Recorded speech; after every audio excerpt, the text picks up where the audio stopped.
बारे पता होवे या ना पता हो। मल्टीपल असैस टेक्निक्स की हुंदा नॉर्मली ये वर्ड च लिखिया होया कि मल्टीपल एक्सेस ठीक है। दैट मीनस कि आपा एक चीज नूं साडे कोल there is one thing, there is one limited spectrum जिहदे तो आपा इक्को वार च एट ए टाइम मल्टीपल बंदियां नाल कम्युनिकेशन करनी है ठीक है। उस चीज नूं असैस करन लई we need multiple access techniques कि ਆਪਾਂ ਇੱਕ ਟਾਈਮ ਤੇ ਇੱਕ ਤੋਂ ਜ਼ਿਆਦਾ ਬੰਦਿਆਂ ਨਾਲ ਹੁਣ ਮੈਂ ਤੁਹਾਡੇ ਨਾਲ ਜਿਹੜੀ ਸ਼ੇਅਰਿੰਗ ਕਰ ਰਿਹਾ ਇਸ ਪ੍ਰੈਜੈਂਟੇਸ਼ਨ ਦੀ ਜਾਂ ਮੈਂ ਜੋ ਤੁਹਾਡੇ ਨਾਲ ਸਾਈਮਲਟੇਨੀਅਸਲੀ ਗੱਲ ਕਰ ਰਿਹਾ ਠੀਕ ਹੈ।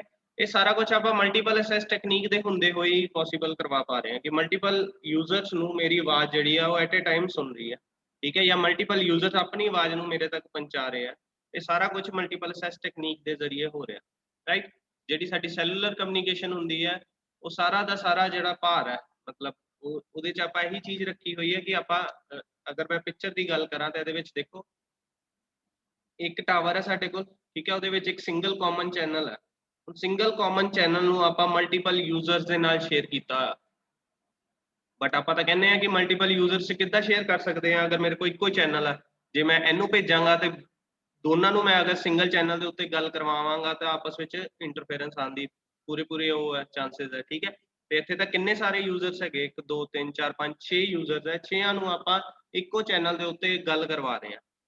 ਸੋ what is the way to make it possible, ਉਹਨੂੰ ਆਪਾਂ ਟੈਕਨੀਕ ਨੂੰ ਇਹ ਜਿਹੜੀ ਇਸ ਚੀਜ਼ ਨੂੰ ਪੋਸੀਬਲ ਬਣਾਇਆ ਹੋਇਆ ਉਹ ਬਣਾਇਆ ਮਲਟੀਪਲ ਅਸੈਸ ਟੈਕਨੀਕ ਠੀਕ ਹੈ। It is application of multiplexing. Multiplexing ਆਪਾਂ ਪੜਿਆ ਹੋਇਆ ਕਿ ਇਹਦੇ ਵਿੱਚ ਕੀ ਹੁੰਦਾ ਸੀਗਾ, ਪਿੱਛੋਂ ਸਾਡੇ ਕੋਲ ਮਲਟੀਪਲ ਯੂਜ਼ਰਸ ਮਲਟੀਪਲ ਇਨਪੁਟਸ ਆਉਂਦੀਆਂ ਸੀ, ਉਹਦੀ ਇੱਕ ਆਊਟਪੁੱਟ ਬਣ ਕੇ ਆਪਾਂ ਅੱਗੇ ਸਿਗਨਲ ਸੈਂਡ ਕਰਦੇ ਸੀ ਠੀਕ ਹੈ। ਸੋ ਮੈਨੀ ਟੂ ਵਨ ਵਿੱਚ ਇਹਨੂੰ ਕਨਵਰਟ ਕਰਦੇ ਸੀ ਮਲਟੀਪਲੈਕਸਿੰਗ ਠੀਕ ਹੈ। ਮਾਰਕਸ ਬਾਰੇ ਪਤਾ ਨਾ ਸਾਰਿਆਂ ਨੂੰ। So multiple assess technique is basically the application of multiplexing। बहुत सारे साडे कोल इदां दे चीज़ां होणगीਆਂ जिन्हों ਆਪਾਂ ਇੱਕ ਚ ਕਨਵਰਟ ਕਰਕੇ at a time deal ਕਰਾਂਗੇ। So that is basically many to one। Introduction पढ़ते हैं ਆਪਾਂ। In wireless communication system, it is often desirable to allow the subscriber to send information simultaneously from mobile station to the base station while receiving information from the base station to the mobile station। Wireless communication ਵਿੱਚ ਸਭ ਤੋਂ ਵੱਡੀ desired ਚੀਜ਼ ਹੁੰਦੀ ਹੈ ਕਿ ਆਪਾਂ subscriber ਨੂੰ ਸਾਈਮਲਟੇਨੀਅਸਲੀ ਅਲਾਉ ਕਰਦੇ ਹਾਂ ਕਿ ਉਹ ਸਿਗਨਲ ਸੈਂਡ ਵੀ ਕਰ ਸਕੇ ਤੇ ਸਿਗਨਲ ਰਿਸੀਵ ਵੀ ਕਰ ਸਕੇ। ਤੇ ਸੈਲੂਲਰ ਸਿਸਟਮ ਆਪਾਂ ਪੜਿਆ ਹੋਇਆ basically it divides any given area into cells where a mobile unit in each cell communicates with the base station ਠੀਕ ਹੈ। ਔਰ ਸੈਲੂਲਰ ਸਿਸਟਮ ਇੱਕ ਐਸਾ ਸਿਸਟਮ ਹੈ ਜਿਹਦੇ ਵਿੱਚ ਆਪਾਂ ਪੂਰੇ ਏਰੀਆ ਨੂੰ ਸੈਲਸ ਵਿੱਚ ਵੰਡਿਆ ਹੋਇਆ ਜੋ ਕਿ ਆਪਣੇ ਆਪਣੇ ਬੇਸ ਸਟੇਸ਼ਨ ਤੋਂ ਕਵਰੇਜ ਪ੍ਰੋਵਾਈਡ ਕਰਦਾ to all the mobile units ਠੀਕ ਹੈ। ਹੁਣ ਸਾਡਾ ਮੇਨ ਮਕਸਦ ਹੈ ਕਪੈਸਿਟੀ ਨੂੰ ਵਧਾਉਣਾ, to increase the capacity of the channel it ਔਰ ਐਦਾਂ ਵਧਾਉਣਾ ਕਿ it can handle as many as calls as possible in a given bandwidth with a sufficient level of quality of service. ਹੁਣ ਸਾਡੇ ਕੋਲ ਮੰਨ ਲਓ 1000 ਚੈਨਲ ਹੈ। ਹੁਣ 1000 ਚੈਨਲ ਨੂੰ ਜੇ ਮੈਂ ਡੈਡੀਕੇਟਿਡ ਬਣਾ ਦੇਵਾਂ, ਡੈਡੀਕੇਟਿਡ ਦਾ ਮਤਲਬ ਹਰ ਮੋਬਾਈਲ ਨੂੰ ਇੱਕ ਅਲੱਗ ਫ੍ਰੀਕੁਐਂਸੀ ਦੇ ਦੇਵਾਂ, ਦੈਨ ਸਿਰਫ 1000 ਮੋਬਾਈਲ ਨੂੰ ਮੈਂ ਸਰਵ ਕਰ ਸਕਦਾ ਹੈ ਨਾ। ਬਟ ਮੇਰੇ ਕੋਲ ਹੋ ਸਕਦਾ ਕਿ ਉਸ ਏਰੀਆ ਵਿੱਚ 10,000 ਬੰਦਾ ਬੈਠਾ। ਹੁਣ 10,000 ਬੰਦੇ ਬੈਠੇ ਨੂੰ ਮੈਂ 1000 ਚੈਨਲ ਕਿੱਦਾਂ ਡਿਵਾਈਡ ਕਰ ਸਕਦਾ। ਮੈਂ ਬਾਰ-ਬਾਰ ਇੱਕ ਚੈਨਲ ਨੂੰ ਰੀਯੂਜ਼ ਕਰ ਰਿਹਾ, ਮਤਲਬ ਉਸ ਜਿਹੜੀ ਚੈਨਲ ਕਪੈਸਿਟੀ ਹੈ ਜਿਹਨੂੰ ਮੈਂ ਬਾਰ-ਬਾਰ ਰੀਯੂਜ਼ ਕਰ ਰਿਹਾ, ਉਹ ਟੈਕਨੀਕ ਜਿਹੜੀ ਹੈ that is called multiple access technique. ਮਤਲਬ ਇੱਕੋ ਚੈਨਲ ਨੂੰ ਮੈਂ ਬਾਰ-ਬਾਰ ਅਲੱਗ ਯੂਜ਼ਰਸ ਲਈ ਕਿੱਦਾਂ ਬਣਾ ਸਕਦਾ ਠੀਕ ਹੈ। So that is the multiple access technique. It is the use of multiplexing techniques to provide communication service to multiple users over a single channel। It allows for many users at one time by sharing a finite amount of spectrum। ਇੱਥੇ ਉਹਨਾਂ ਨੇ line ਨੂੰ clear ਕੀਤਾ ਕਿ basically ਇਹ ਮਲਟੀਪਲੈਕਸਿੰਗ technique ਹੈ ਜਿਹਦੇ ਵਿੱਚ ਆਪਾਂ ਕਮਿਊਨੀਕੇਸ਼ਨ ਸਰਵਿਸ ਪ੍ਰੋਵਾਈਡ ਕਰਨੀ ਟੂ ਦਾ ਮਲਟੀਪਲ ਯੂਜ਼ਰਸ ਨੂੰ ਸੇਮ ਸਰਵਿਸ ਪ੍ਰੋਵਾਈਡ ਕਰਦੇ ਹਾਂ ਓਵਰ ਅ ਸਿੰਗਲ ਚੈਨਲ। ਇੱਕੋ ਚੈਨਲ ਦੇ ਉੱਪਰ ਪ੍ਰੋਵਾਈਡ ਕਰਦੇ ਹਾਂ, ਅਲੱਗ-ਅਲੱਗ ਤਰੀਕੇ ਨਾਲ ਕਰ ਸਕਦੇ ਹਾਂ। ਉਹਦੀਆਂ ਟੈਕਨੀਕਸ ਦੇ ਬਾਰੇ ਪੜ੍ਹਦੇ ਹਾਂ ਆਪਾਂ ਇਸ ਤੋਂ ਬਾਅਦ ਠੀਕ ਹੈ। ਤੇ ਫਾਈਨਾਈਟ ਅਮਾਊਂਟ ਆਫ ਸਪੈਕਟਰਮ ਹੈ ਉਹਨੂੰ ਹੀ ਆਪਾਂ ਸ਼ੇਅਰ ਕਰਨਾ ਵਿਦ ਦਾ ਮੈਨੀ users at one time. So these techniques are used to allow the large number of mobile users to share the allocated spectrum in the most efficient manner। Basically ਇਹ ਜ਼ਿਆਦਾ ਤੋਂ ਜ਼ਿਆਦਾ mobile users ਨੂੰ ਆਪਾਂ ਜਿਹੜਾ limited spectrum ਹੈ ਉਹਨੂੰ efficient manner ਦੇ ਨਾਲ ਅਲਾਉ ਕਰਨਾ ਕਿ ਉਹਨੂੰ ਯੂਜ਼ ਕਰ ਸਕੇ। सानू पता है कि स्पेक्ट्रम लिमिटेड है, so sharing is required to increase the capacity, right? Then it must be done in a way such that the quality of service does not degrade within the existing user, और ऐदा इनू बनाना पैना सानू system नू कि ओदी जिहड़ी quality of service है वो degrade ना होवे। ओदे लई there are several ways of multiple access technique. One is frequency division multiple access technique, then TDMA जिन्हों time division multiple access technique कहने हैं, then CDMA port division multiple access technique कहने हैं, and space division multiple access technique, right? So 4 multiple access techniques are there: FDMA, TDMA, CDMA and SDMA। ਅੱਜ ਦੀ ਜਿਹੜੀ ਆਪਾਂ topic discussion ਕਰਾਂਗੇ ਉਹ ਕਰਾਂਗੇ FDMA ਦੇ ਉੱਪਰ, ਠੀਕ ਹੈ। ਸਾਰੀਆਂ ਟੈਕਨੀਕਸ ਦਾ ਮਕਸਦ ਸੇਮ ਹੈ ਕਿ ਆਪਾਂ ਮਲਟੀਪਲ ਯੂਜ਼ਰਸ ਨੂੰ ਫਾਇਦਾ ਦੇਣਾ ਵਿਦ ਦਾ ਲਿਮਿਟਡ ਬੈਂਡਵਿਡਥ, ਠੀਕ ਹੈ। ਸਾਡੇ ਕੋਲ ਜਿੰਨੇ ਚੈਨਲ ਆ ਆਪਾਂ ਉਸ ਚੈਨਲ ਤੋਂ ਕਿੰਨੇ ਗੁਣਾ ਜ਼ਿਆਦਾ ਯੂਜ਼ਰਸ ਨੂੰ ਉਸ ਚੈਨਲ ਦੇ ਨਾਲ ਜਿਹੜਾ ਆ ਉਹ ਸਰਵਿਸ ਪ੍ਰੋਵਾਈਡ ਕਰਨੀ ਹੈ। ਉਹ ਸਿੰਗਲ ਜੇ ਮੈਂ ਸਿੱਧਾ ਡੈਡੀਕੇਟਡ ਦੇ ਦਾਂ there is no possibility. Multiple access technique ਦੇ ਨਾਲ ਉਹ ਪੋਸਿਬਿਲਿਟੀ ਹੈ, but there are several ways ਜਿਹਦੇ ਵਿੱਚ ਆਪਾਂ ਅਲੱਗ-ਅਲੱਗ ਵੇ ਯੂਜ਼ ਕਰਾਂਗੇ। FDMA, TDMA, ਹਰ ਐਪਲੀਕੇਸ਼ਨ ਆਪਣੇ ਆਪਣੇ ਮਲਟੀਪਲ ਅਸੈਸ ਟੈਕਨੀਕ ਨੂੰ ਯੂਜ਼ ਕਰਦੀ ਹੈ, ਠੀਕ ਹੈ। ਹੁਣ basically depending on how the available bandwidth is allocated to the users, that technique can be classified as narrow band and wide band system। ਹੁਣ ਜਿਹੜੀ ਹੈ ਸਾਡੇ ਕੋਲ ਸਪੈਕਟਰਮ ਹੁੰਦਾ, ਅਗਰ ਤਾਂ ਮੈਂ ਐਸੇ ਸਪੈਕਟਰਮ ਦੇ ਛੋਟੇ ਛੋਟੇ ਟੋਟੇ ਕਰਕੇ ਕਿਸੇ ਯੂਜ਼ਰਸ ਨੂੰ ਦੇ ਦਵਾਂ, ਠੀਕ ਹੈ, ਤਾਂ ਉਹਨੂੰ ਮੈਂ ਨੈਰੋ ਬੈਂਡ ਕਹਾਂਗਾ। मतलब सेम स्पैक्ट्रम ਨੂੰ अगर मैं यूज करा within the multiple users, ਉਹ ਸਾਡਾ ਨੈਰੋ ਬੈਂਡ ਹੋ ਜਾਏਗਾ। ਉਹਨੂੰ ਛੋਟੇ ਛੋਟੇ ਪਾਰਟ ਕਰ ਦਵਾਂ। ਵਾਈਡ ਬੈਂਡ ਸਿਸਟਮ ਕੀ ਹੁੰਦਾ, ਜਦੋਂ ਮੈਂ ਲਿਮਿਟਡ ਸਪੈਕਟਰਮ ਨੂੰ ਕਿਸੇ ਵਾਈਡ ਬੈਂਡ ਦੇ ਵਿੱਚ ਕਨਵਰਟ ਕਰਦਾ। ਵਾਈਡ ਬੈਂਡ मतलब ਉਹਨੂੰ ਮੈਂ ਫੈਲਾ ਦਵਾਂ, ਉਸ ਬੈਂਡ ਦੀ ਉਸ ਜਿਹੜਾ ਮੇਰੇ ਕੋਲ ਲਿਮਿਟਡ ਸਪੈਕਟਰਮ ਹੈ ਉਹਦੀ ਮੈਂ ਬੈਂਡਵਿਡਥ ਵਧਾ ਦਵਾਂ, ਤਾਂ ਉਹ ਬਣ ਜਾਣਾ ਮੇਰਾ ਵਾਈਡ ਬੈਂਡ ਸਿਸਟਮ, ਰਾਈਟ। ਸੋ ਇਹ ਸਾਰੇ ਦੋਨੋਂ ਤਰ੍ਹਾਂ ਦੇ ਸਿਸਟਮ, ਨੈਰੋ ਬੈਂਡ ਤੇ ਵਾਈਡ ਬੈਂਡ ਸਿਸਟਮ, ਇਹਦੇ ਬਾਰੇ ਵੀ ਗੱਲ ਕਰਾਂਗੇ ਆਪਾਂ। हर जिदा आप FDMA पढ़ांगे, TDMA पढ़ांगे, SDMA पढ़ांगे या CDMA पढ़ांगे, ये या तो नैरो बैंड होंगे या वाइड बैंड होंगे, डिपेंडिंग ऑन द जो यदि आप चैनल नू आप अल्टरनेट करांगे, चैनल की जो डिवीजन करांगे उहदे अकॉर्डिंगली डिपेंड करेगा। नैरो बैंड की हुंदा, जिहदे विच चैनल जिहड़ा आ वो नैरो होएगा with the total bandwidth.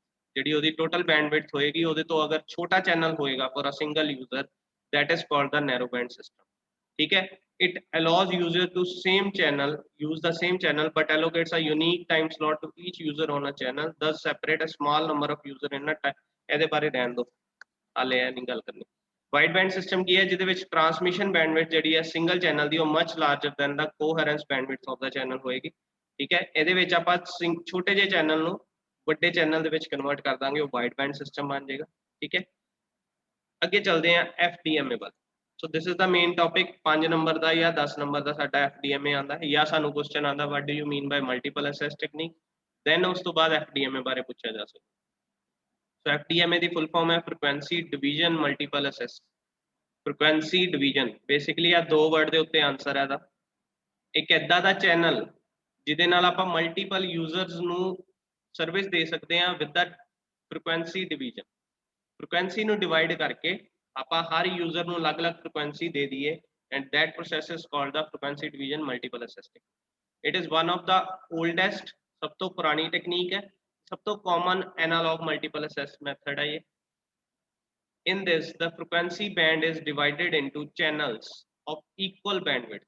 basically ਕੀ ਕਰਦੇ हैं ਆਪਾਂ, ਆ ਸਾਡੇ ਕੋਲ band है, total channel bandwidth है, ਇਹਦੇ ਚ ਆਪਾਂ ਛੋਟੇ-ਛੋਟੇ bands ਬਣਾਏ ਆ ਜਿਹਨੂੰ frequency bands ਕਹਿੰਦੇ ਆ। it is divided into channel of equal bandwidth ਦੇ कुछ channels बनाए हुए हैं so that each conversation is carried on a different frequency। ਇਹ ਕਿਉਂ ਬਣਾਏ ਆ, ਤਾਂ ਕਿ ਹਰ frequency ਨੂੰ ਮੈਂ ਅਲੱਗ-ਅਲੱਗ यूजर ਨੂੰ allocate ਕਰ ਸਕਾਂ, ਤਾਂ ਕਿ ਇੱਕੋ ਟਾਈਮ ਦੇ ਉੱਤੇ ਇਹ ਚੈਨਲ ਜਿਹੜਾ ਆ ਪੂਰਾ ਦਾ ਪੂਰਾ ਯੂਜ਼ ਕਰ ਸਕੇ। तो मकसद यही है कि एक टाइम ਦੇ ਉੱਤੇ ਮਲਟੀਪਲ ਯੂਜ਼ਰਸ ਨੂੰ ਸਰਵਿਸ ਦੇਣਾ। ਉਹ ਕਿੱਦਾਂ ਦਿੱਤਾ ਕਿ ਆਪਾਂ ਛੋਟੇ-ਛੋਟੇ ਹਿੱਸੇ ਕਰਤੇ ਫ੍ਰੀਕੁਐਂਸੀ ਦੇ ਹਿੱਸੇ ਕਰਤੇ, ਉਹ ਸਾਰਿਆਂ ਨੂੰ ਵੰਡਤੇ एट ए टाइम, जिन्हों लोड आ उन्होंने फ्रिक्वेंसी देती ताकि एट ए टाइम सारे गल कर सकें, ठीक है। And that process is known as frequency division multiple access. It is the process of dividing one channel or bandwidth into multiple individual bands for each for use by a single user, ठीक है। Simple definition है दी, अगर मैं as a picture देखा तो साडे कोल इत्थे काफ़ी यूजर्स है, 4 यूजर्स है, चारा कोल डिफरेंट फ्रिक्वेंसी है, इट इज यूजिंग फ्रिक्वेंसी 1 जो कि अलग फ्रिक्वेंसी ते डील करेगा। This user 2 will use the frequency 2, ਇਹਦੀ फ्रिक्वेंसी अलग होएगी। this user will use the frequency number 3 and this user will use the frequency number 4। ਸਾਰਿਆਂ ਦੀ frequency अलग-अलग है, ਸਾਰੇ अपने अपने frequency ਤੇ ਗੱਲ ਕਰ ਰਹੇ, ਇੱਕ ਦੂਜੇ ਨਾਲ ਇੰਟਰਫੇरेंस नहीं आएगी और at a time ਗੱਲ ਕਰ ਸਕਣਗੇ। there is no time issue, ठीक है, कोई सिंक्रोनाइजेशन की लोड़ नहीं है, कोई टाइमिंग की लोड़ नहीं है, एट ए टाइम सारे गल करेंगे but with the different frequency. तो टोटल साडे कोल बैंडविड्थ का छोटा छोटा आप पार्ट करता, फ्रिक्वेंसीज करतियां, उन्होंने आप डिफरेंट डिफरेंट यूजर को एलोकेट कर, and that technique is known as FDMA। But there is one thing जिहड़ी आप याद रखनी है कि हर फ्रिक्वेंसी दे विच कुछ ना कुछ साडे कोल इत्थे गैप है, जिथे फ्रिक्वेंसी शिफ्ट होनी है या अलग फ्रिक्वेंसी बननी है उत्थे विच कुछ ना कुछ गैप है, and that gap is known as guard band. ठीक है, उन्होंने गार्ड बैंड का नाम दिता होया जो कि फ्रिक्वेंसी सैपरेशन करती है ताकि एक दूजे दे विच इंटरफेरेंस ना आ सके। अगे चलते हैं, इनू जे मैं पिक्चर बनानी होवे तुसी FDMA दे बारे तां आ दो पिक्चर्स बना के आओगे। इहदे विच देखो साडे कोल 3 पैरामीटर्स है, पावर, टाइम, फ्रिक्वेंसी। इहदे च जिहड़ा टाइम है सारे ए साडे कोल मान लो चैनल है अलग अलग, इत्थे जिहड़ा टाइम है सारियां दा जिहड़ी यू कैन सी कि इक्को टाइम दे उत्ते आपां शेयर कर पा रहे हैं सिग्नल। ठीक है, ते साडे कोल अलग अलग फ्रिक्वेंसी दे इत्थे बैंड बने हुए हैं। This is F1, this is F2, this is F3 and this is F4। सारे अलग अलग फ्रिक्वेंसी दे उत्ते इक्को टाइम दे इक्को पावर ते गल कर रहे, सारियां दी पावर भी सेम है, सारियां दा टाइम भी सेम है। ठीक है, बट द डिफरेंस was या difference is the frequency, and इन्हां दे विच जिहड़ा गैप है दैट इज गार्ड बैंड। नीचे वाला डायग्राम भी सेम चीज शो कर रहा है कि साडे कोल F1, F2, F3 अलग अलग फ्रिक्वेंसी है, टोटल चैनल साडे कोल इत्थे तक है, उन्होंने आपां छोटे छोटे फ्रिक्वेंसीज विच यूज किया होया, 1 बैंड पर यूजर, एंड एक फ्रिक्वेंसी जिहड़ी है पर यूजर लई यूज की जाती है। ठीक है, अगर यदि मैं थ्योरी पार्ट बोलना होवे तो मैं सिंपल कह सकता we have seen that each user is allocated a unique frequency channel. हर यूजर का अपना एक फ्रिक्वेंसी चैनल होएगा। These are assigned on demand to subscriber who request service। ਇਹ ਉਹਨੂੰ ਹੀ ਦਿੱਤਾ ਜਾਏਗਾ, मान लो मेरे को 1000 ਚੈਨਲ ਹੈ ਤੇ ਮੈਂ ਇਹ ਨਹੀਂ ਕਿ ਸਾਰੇ ਦੇ ਸਾਰੇ 1000 ਬੰਦਿਆਂ ਨੂੰ ਪਹਿਲਾਂ ਹੀ ਦੇ ਦੇਵਾਂ, ਜਿਹਨੂੰ ਜਿਹਨੂੰ ਰਿਕੁਐਸਟ ਜਿਹਨੂੰ ਜਿਹਨੂੰ ਲੋੜ ਹੈ, ਜਿੱਦਾਂ ਕਿਸੇ ਨੂੰ ਕਾਲ ਕਰਨ ਦੀ ਲੋੜ ਹੈ ਤਾਂ ਉਹਨੂੰ ਉਹ ਰਿਕੁਐਸਟ ਕਰੇਗਾ ਪਹਿਲਾਂ ਇੱਕ ਫ੍ਰੀਕੁਐਂਸੀ ਪੇਅਰ ਦਾ, ਤਾਂ ਉਹਨੂੰ ਐਲੋਕੇਟ ਕੀਤਾ ਜਾਏਗਾ 2 ਚੈਨਲ ਪੇਅਰ। ਠੀਕ ਹੈ, ਫਿਰ ਇਦਾਂ ਹੀ ਇੱਕ ਹੋਰ ਬੰਦਾ ਕਾਲ ਕਰਨ ਲਈ ਮੋਬਾਈਲ ਚੱਕਦਾ ਤੇ ਉਹਨੂੰ ਕਾਲ ਮਿਲਾਉਂਦਾ ਤਾਂ ਉਹਨੂੰ 2 ਹੋਰ ਪੇਅਰ ਦੇ ਦਿੱਤੇ ਜਾਣਗੇ ਚੈਨਲ ਪੇਅਰ। ठीक है, so this technique is called the frequency division multiple access। guard bands are maintained, ਜਿਹੜੇ ਇਹਦੇ ਵਿੱਚ guard band ਲੱਗੇ ਹੁੰਦੇ ਆ, these are maintained between adjacent cell spectra to minimize crosstalk between channels। ਇਹਨੂੰ ਆਪਾਂ ਤਾਂ यूज ਕਰਦੇ ਆ ਤਾਂ ਕਿ ਇੱਕ ਦੂਜੇ ਵਿੱਚ crosstalk ਨਾ ਆਵੇ, ਇੱਕ ਦੂਜੇ ਦੀ adjacent channel interference ਨਾ ਆਵੇ। specific frequency band is given to one person and it will received by identifying each of the frequency on the receiving end। ਜਿਹੜੀ bandwidth ਆਪਾਂ ਇੱਕ यूजर ਨੂੰ ਦਿੱਤੀ ਹੈ, ਮੰਨ ਲਓ ਸਾਡੇ ਕੋਲ M1 है जिन्हें कॉल करनी है, तो इन्हें जो कॉल करनी M2 ਨੂੰ ਤੇ ਆ ਜਿਹੜੀ ਫ੍ਰੀਕੁਐਂਸੀ ਹੈ ਇੱਥੋਂ ਦੀ ਟਰਾਂਸਮਿਟ ਹੋਏਗੀ ਟੁਵਾਰਡਸ ਦਾ M2 ਤੇ M2 ਨੂੰ ਪਤਾ ਹੋਏਗਾ ਕਿ ਇਹ ਫ੍ਰੀਕੁਐਂਸੀ ਤੇ ਉਹ ਗੱਲ ਕਰ ਰਿਹਾ, ਤਾਂ ਰਿਸੀਵਿੰਗ ਐਂਡ ਤੇ ਉਹਨੂੰ ਪਤਾ ਹੋਏਗਾ ਕਿ ਕਿਹੜੀ ਫ੍ਰੀਕੁਐਂਸੀ ਤੇ ਸਿਗਨਲ ਟਰਾਂਸਮਿਟ ਹੋ ਰਿਹਾ ਤੇ ਮੈਂ ਉਸੇ ਫ੍ਰੀਕੁਐਂਸੀ ਤੇ ਸਿਗਨਲ ਨੂੰ ਰਿਸੀਵ ਕਰਾਂਗਾ। ਸੋ ਦੋਨੋਂ ਪਾਸੇ ਟਰਾਂਸਮਿਟਰ ਤੇ ਰਿਸੀਵਰ ਐਂਡ ਤੇ ਉਹ ਫ੍ਰੀਕੁਐਂਸੀ ਨੂੰ ਪਤਾ ਹੋਏਗਾ। During the period of the call, no other user can share the same frequency band। ਹੁਣ ਜਦੋਂ ਇਹ ਕਾਲ ਚੱਲ ਰਹੀ ਹੈ, ਜਿਹੜਾ ਇਹਨਾਂ ਨੂੰ ਚੈਨਲ ਪੇਅਰ ਦਿੱਤਾ फॉरवर्ड चैनल ਤੇ ਰਿਵਰਸ ਚੈਨਲ, ਇਹੀ ਫ੍ਰੀਕੁਐਂਸੀ ਨੂੰ ਆਪਾਂ ਦੁਬਾਰਾ ਨਹੀਂ ਯੂਜ਼ ਕਰ ਸਕਦੇ ਉਨੀ ਦੇਰ ਤੱਕ ਜਿੰਨੀ ਦੇਰ ਤੱਕ ਇਹ ਫ੍ਰੀ ਨਹੀਂ ਹੋ ਜਾਂਦੇ। So nobody can use the same frequency band at the same time ਜਦੋਂ ਐਲੋਕੇਟ ਹੋ ਜਾਂਦਾ ਕਿਸੇ ਯੂਜ਼ਰ ਨੂੰ। ਜਿਹੜੀ ਹੈ FDMA ਟੈਕਨੀਕ ਹੈ, it is used in the first generation of analog mobile phones. ਜਿਹੜੀ ਫਸਟ ਜਨਰੇਸ਼ਨ ਸੀਗੀ ਉਹਨੂੰ ਆਪਾਂ AMPS ਜਾਂ NMT ਕਹਿੰਦੇ ਆ। AMPS ਦੀ ਫੁੱਲ ਫਾਰਮ ਹੁੰਦੀ ਸਾਡੇ ਕੋਲ ਐਡਵਾਂਸਡ ਮੋਬਾਈਲ ਫੋਨ ਸਿਸਟਮ। ਇਹ ਲਿਖ ਲਓ, ਇਹ ਸਾਡੇ ਕੋਲ ਟੌਪਿਕ ਆ ਜਾਂਦਾ ਐਡਵਾਂਸਡ ਮੋਬਾਈਲ ਫੋਨ ਸਿਸਟਮ, ਇਹਦੇ ਬਾਰੇ ਅੱਗੇ ਪੜਾਂਗੇ ਵੀ। NMT ਦੀ ਹੁੰਦੀ ਹੈ ਨੋਰਡਿਕ ਮੋਬਾਈਲ ਟੈਲੀਫੋਨ। ਸੋ ਇਹ ਦੋ ਜਿਹੜੇ ਸਾਡੇ ਕੋਲ ਫਸਟ ਜਨਰੇਸ਼ਨ ਦੇ ਐਨਾਲੌਗ ਮੋਬਾਈਲ ਫੋਨ ਸੀ ਉਹਦੇ ਵਿੱਚ ਆਪਾਂ FDMA ਨੂੰ ਯੂਜ਼ ਕਰਦੇ ਸੀਗੇ। ਅੱਜ ਕੱਲ ਜਿਹੜੀ GSM ਦੇ ਵਿੱਚ ਯੂਜ਼ ਕਰਦੇ ਆ ਉਹ FDMA ਔਰ TDMA ਦੋਨੋਂ ਹੁੰਦਾ। ਸੋ FDMA ਬਾਰੇ ਗੱਲ ਕਰਦੇ ਸੀ, ਉਹ AMPS ਯੂਜ਼ ਹੁੰਦੀ ਹੈ। ਅੱਗੇ ਇਹਦੇ ਕੁਝ ਫੀਚਰਸ ਹੈ, 5 ਮਾਰਕਸ ਦੇ ਇਕੱਲੇ ਵੀ ਆ ਜਾਂਦਾ ਟੌਪਿਕ, ਜਾਂ ਜਦੋਂ ਪੂਰਾ ਟੌਪਿਕ ਆਏਗਾ ਆਪਾਂ ਉਹਦੇ ਵਿੱਚ ਇਹਨੂੰ ਲਿਖਣਾ। It carries only one signal for one user at a time। कुछ features है सारे नोट करने वाले। It uses simple hardware at mobile unit and base station, so it is less complex than the other techniques। Simple hardware use होता है, complex नहीं है। in FDMA the mobile unit uses duplexers. ਇਹਦੇ ਵਿੱਚ duplexer ਦੀ ਲੋੜ ਪੈਣੀ ਹੈ because at a time ਆਪਾਂ signal ਨੂੰ transmit ਵੀ ਕਰਨਾ ਤੇ at a time ਆਪਾਂ receive ਵੀ ਕਰਨਾ, because both the transmitter and receiver operate at same time. The capacity increase, ਇਹਦੀ capacity ਨੂੰ increase ਕਰ ਸਕਦੇ ਹਾਂ ਆਪਾਂ, ਇਹਦੇ ਵਿੱਚ ਜਿਹੜੀ channel capacity ਹੈ ਉਹ increase ਕਰ ਸਕਦੇ ਹਾਂ ਆਪਾਂ by reducing the information bit rate ਨੂੰ ਘਟਾ ਦਈਏ and using efficient digital codes. ਜੇ ਆਪਾਂ digital codes ਇਹਦੇ ਵਿੱਚ introduce ਕਰ ਦਈਏ ਤਾਂ ਇਹਦੀ capacity ਜਿਹੜੀ ਆ ਉਹ increase ਹੋ ਜਾਏਗੀ. All channels in a cell are available to all the mobiles. Channel assignment is carried out on first come first serve base. Basically ਜਿਹੜੇ channel free ਪਏ ਹੈ ਉਹ ਸਾਰਿਆਂ ਨੂੰ ਵੰਡਣ ਲਈ ਹੈ, ਜਿੱਦਾਂ 1000 ਚੈਨਲ ਦੀ ਆਪਾਂ ਗੱਲ ਕਰਦੇ ਪਏ ਸ਼ੁਰੂ ਤੋਂ, ਉਹ ਸਾਡੇ ਕੋਲ ਜੇ ਇੱਥੇ 10,000 ਬੰਦਾ ਬੈਠਾ ਤੇ 10,000 ਦੇ ਵਿੱਚ ਵੰਡਣ ਲਈ ਹੈ, ਬਟ ਜਿਹੜਾ ਪਹਿਲਾਂ ਆਏਗਾ, ਜਿੰਨੇ ਪਹਿਲਾਂ ਕਾਲ ਕਰ ਲਈ ਉਹਨੂੰ ਉਹ ਚੈਨਲ ਐਲੋਕੇਟ ਹੋ ਜਾਏਗਾ ਐਟ ਟਾਈਮ, ਠੀਕ ਹੈ। So it is basically first come first serve basis. Next it is a continuous transmission, ਜਿਹੜੀ ਹੈ continuous transmission ਹੈ, ਇਹਦੇ ਵਿੱਚ ਇਹ ਨਹੀਂ ਕਿ ਆਪਾਂ ਇੱਕ ਟਾਈਮ ਦੇ ਉੱਤੇ ਅਗਰ ਕਿਸੇ ਨੂੰ ਫ੍ਰੀਕੁਐਂਸੀ ਦੇਤੀ ਤਾਂ ਵਿੱਚ ਗੈਪ ਆਏਗਾ ਕਿ ਉਸ ਤੋਂ ਬਾਅਦ ਉਸ ਗੈਪ ਤੋਂ ਬਾਅਦ ਦੁਬਾਰਾ ਫ੍ਰੀਕੁਐਂਸੀ ਦੇਣਾ, ਨਹੀਂ, ਏਦਾਂ ਨਹੀਂ ਹੋਏਗਾ। ਜਿੱਦਾਂ ਹੀ ਉਹ ਚੈਨਲ ਖਾਲੀ ਹੋਏਗਾ ਦੂਸਰਾ ਬੰਦੇ ਨੂੰ ਐਲੋਕੇਟ ਕਰ ਦਿੱਤਾ ਜਾਏਗਾ। So it is a continuous transmission. fewer data bits are required for the overhead purpose. ਇਹਦੇ ਵਿੱਚ ਨਾ ਸਿੰਕਰੋਨਾਈਜੇਸ਼ਨ ਦੀ ਲੋੜ ਹੈ, ਨਾ ਫਰੇਮਿੰਗ ਬਿਟਸ ਦੀ ਲੋੜ ਹੈ। ਸੋ ਲੋ ਓਵਰਹੈਡ ਹੁੰਦਾ, ਮਤਲਬ ਆਪਾਂ ਨੂੰ ਸਿਰਫ ਉਸ ਫ੍ਰੀਕੁਐਂਸੀ ਨੂੰ ਜਿਹੜਾ ਆਪਾਂ ਯੂਜ਼ ਕਰਨਾ, that is for the voice channel. ਇਹਦੇ ਲਈ ਕੋਈ ਸਾਨੂੰ ਸਿੰਕਰੋਨਾਈਜੇਸ਼ਨ ਦੀ ਲੋੜ ਨਹੀਂ ਹੈ, ਕੋਈ ਇਹਦੇ ਵਿੱਚ ਫਰੇਮਸ ਬਣਾਉਣ ਦੀ ਲੋੜ ਨਹੀਂ ਹੈ। TDMA ਵਿੱਚ ਇਦਾਂ ਹੁੰਦਾ। So it is having lower overhead and continuous transmission. It is a narrow band system. ਜਿੱਦਾਂ ਤੁਹਾਨੂੰ ਮੈਂ ਅੱਗੇ ਦੱਸਿਆ ਸੀ, ਜਾਂ ਤਾਂ ਨੈਰੋ ਬੈਂਡ ਸਿਸਟਮ ਹੋਏਗਾ ਜਾਂ ਵਾਈਡ ਬੈਂਡ ਸਿਸਟਮ ਹੋਏਗਾ। ਜਿਹੜਾ FDMA ਹੈ that is narrow band system. Narrow band ਕਿਉਂ ਕਿਹਾ ਜਾਂਦਾ? ਬਿਕੋਜ਼ ਸਾਡੇ ਕੋਲ ਜਿਹੜੀ ਬੈਂਡਵਿਡਥ ਆ ਉਹਦੇ ਪਾਰਟ ਛੋਟੇ ਛੋਟੇ ਕੀਤੇ ਜਾਂਦੇ ਆ, ਮਤਲਬ ਉਸੇ ਚੈਨਲ ਨੂੰ ਛੋਟੇ ਛੋਟੇ ਪਾਰਟਸ ਵਿੱਚ ਵੰਡਿਆ ਜਾਂਦਾ। ਸੋ ਨੈਰੋ ਬੈਂਡਸ ਵਿੱਚ ਵੰਡਿਆ ਜਾਂਦਾ, ਇਸ ਕਰਕੇ ਇਹਨੂੰ ਨੈਰੋ ਬੈਂਡ ਸਿਸਟਮ ਕਹਿੰਦੇ ਆ। ਤੇ ਜਿਹੜੀ ਇਹਦੀ ਬੈਂਡਵਿਡਥ ਦਿੱਤੀ ਜਾਂਦੀ ਹੈ ਕਿਸੇ ਸਿਸਟਮ ਨੂੰ ਬਹੁਤ ਘੱਟ ਹੈ।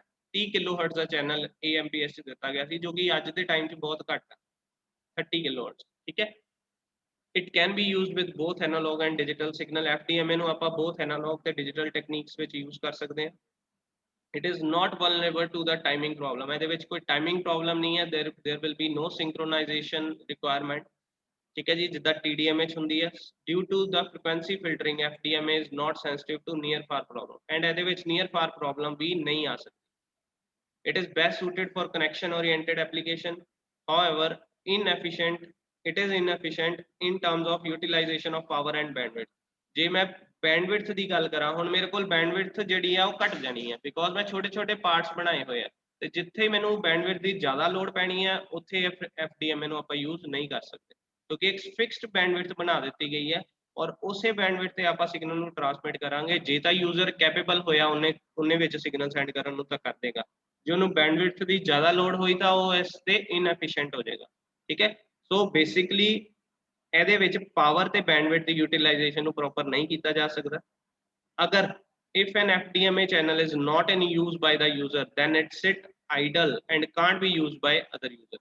ਹੁਣ ਬੇਸਿਕਲੀ ਕੀ ਹੈ, 1000 ਚੈਨਲ ਹੈ, ਅਗਰ ਆਪਾਂ ਉਹਨੂੰ ਕਿਤੇ ਐਲੋਕੇਟ ਕਰ ਰਹੇ ਹਾਂ ਜਾਂ ਉਹਨੂੰ ਕਿਤੇ ਵੀ ਨਹੀਂ ਐਲੋਕੇਟ ਕਰ ਰਹੇ ਤਾਂ ਉਹ ਆਈਡਲ ਹੈ ਚੈਨਲ, ਉਸ ਟਾਈਮ ਤੇ ਕਿਤੇ ਵੀ ਨਹੀਂ ਯੂਜ਼ ਹੋ ਰਹੇ, ਠੀਕ ਹੈ। ਮੰਨ ਲਓ 500 ਬੰਦੇ ਜਿਹੜੇ ਆ ਉਹ ਗੱਲਾਂ ਕਰ ਰਹੇ ਆ, 1000 ਚੈਨਲ ਹੈ ਤੇ ਬਾਕੀ 500 ਜਿਹੜੇ ਆ ਉਹ ਇਹ ਨਹੀਂ ਕਿ ਆਪਾਂ ਉਹਨੂੰ ਉਹਨਾਂ ਦੇ ਵਿੱਚ ਵੰਡ ਦਈਏ, ਉਹ ਆਈਡਲ ਹੋ ਜਾਣਗੇ। ਆਈਡਲ ਮਤਲਬ ਉਹ ਬੈਂਡਵਿਡਥ ਖਰਾਬ ਹੋ ਜਾਏਗੀ, ਠੀਕ ਹੈ। ਉਹ ਨਾ ਕਿਸੇ ਦੇ ਯੂਜ਼ ਦੀ ਹੈ ਤੇ ਨਾ ਹੀ ਆਪਾਂ ਉਹਨੂੰ ਉਹ ਜਿਹੜੇ ਬੰਦੇ ਕਾਲ ਕਰ ਰਹੇ ਉਹਨਾਂ ਨੂੰ ਐਲੋਕੇਟ ਕੀਤਾ ਜਾ ਸਕਦਾ। ਸੋ ਇਹਦੀ ਜਿਹੜੀ ਥੋੜੀ ਜਿਹੀ ਪ੍ਰੋਬਲਮ ਆਉਂਦੀ ਹੈ FDMA ਦੀ।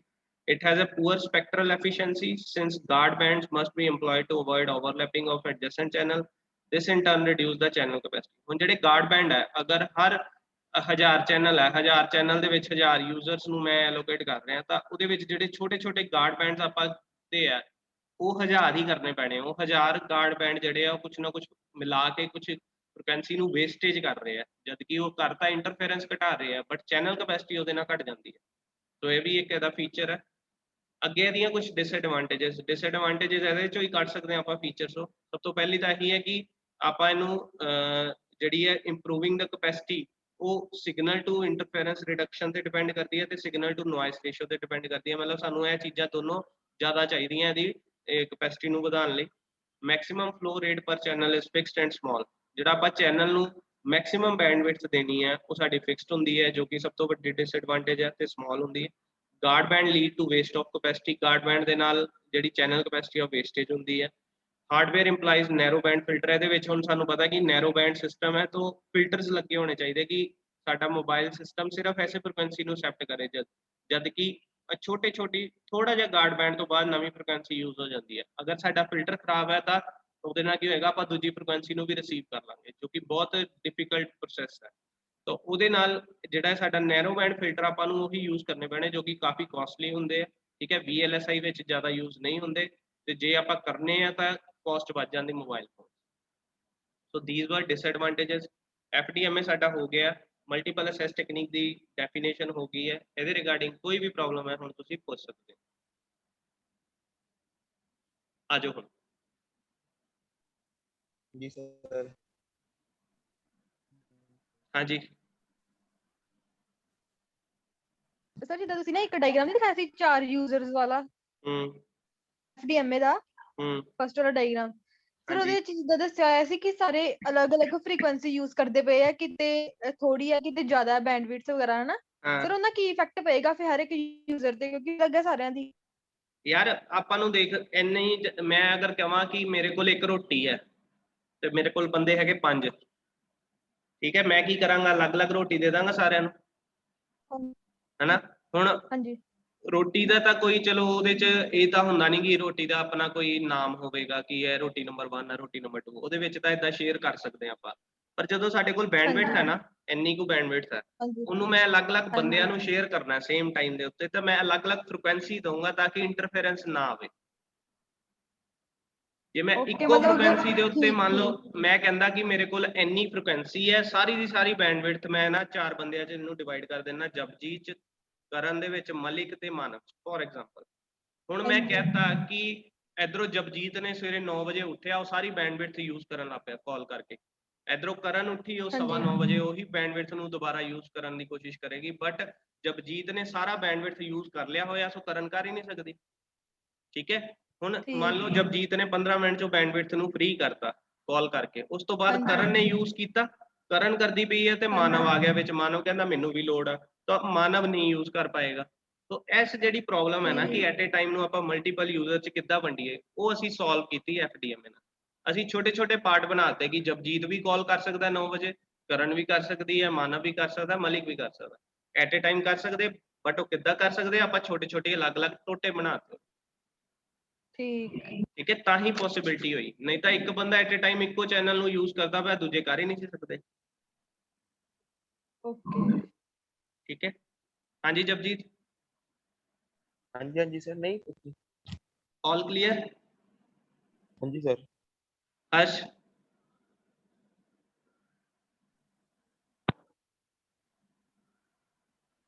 हर्ष? Hello sir. हाँ जी। Okay, Saurabh?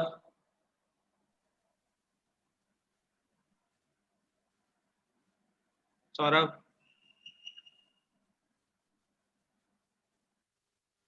Malik? Clear sir. साहिल?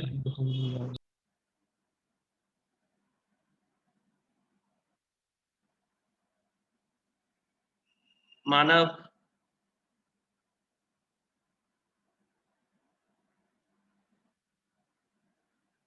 कोई होर क्वेश्चन हैगा ਇਹਦੇ ਰਿਗਾਰਡਿੰਗ ਪੁੱਛ ਲਓ।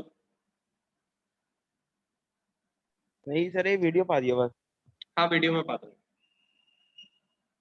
ਤੇ ਇਹ ਟੌਪਿਕ 10 ਨੰਬਰ ਦਾ, ਠੀਕ ਹੈ। ਇਹਦੇ ਚ ਆਪਾਂ ਮੇਨ ਲਿਖਣਾ ਕੀ ਹੈ, ਪਹਿਲਾਂ ਤਾਂ ਡੈਫੀਨੇਸ਼ਨ ਲਿਖਾਂਗੇ FDMA ਹੁੰਦਾ ਕੀ ਹੈ। ਮਕਸਦ ਹੈ ਸਾਡਾ ਇੱਕੋ ਚੈਨਲ ਨੂੰ ਮਲਟੀਪਲ ਯੂਜ਼ਰ ਚ ਭੇਜਣਾ, ਤੇ ਉਹ ਫ੍ਰੀਕੁਐਂਸੀਜ਼ ਦੇ ਰਿਲੇਟਡ ਆਪਾਂ ਜਦੋਂ ਫ੍ਰੀਕੁਐਂਸੀ ਡਿਵਾਈਡ ਕਰਕੇ ਭੇਜਾਂਗੇ ਤਾਂ ਉਹ FDMA ਬਣ ਜਾਏਗਾ। ਠੀਕ ਹੈ, ਇਹਦੇ ਵਿੱਚ ਆਪਾਂ ਡਾਇਗਰਾਮ ਵੀ ਬਣਾਉਣਾ, ਉਹਦੇ ਫੀਚਰਸ ਵੀ ਲਿਖਣੇ, ਦੈਨ ਜਿਹੜੇ ਫੀਚਰਸ ਵਿੱਚ ਐਡਵਾਂਟੇजेस ਹੈਗੀਆਂ ਉਹਨੂੰ ਆਪਾਂ ਇੱਕ ਡਿਸਐਡਵਾਂਟੇਜ ਦਾ ਅਲੱਗ ਟੌਪਿਕ ਬਣਾ ਦੇਣਾ।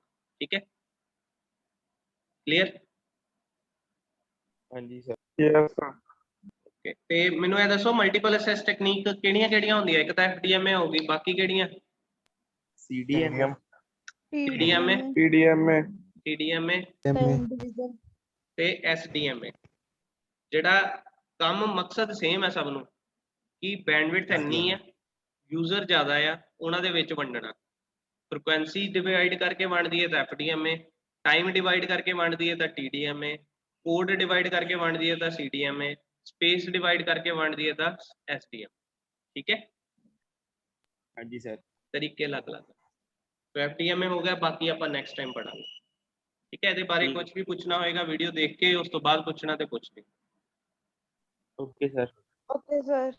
ओके जी, all the best. Thank you sir.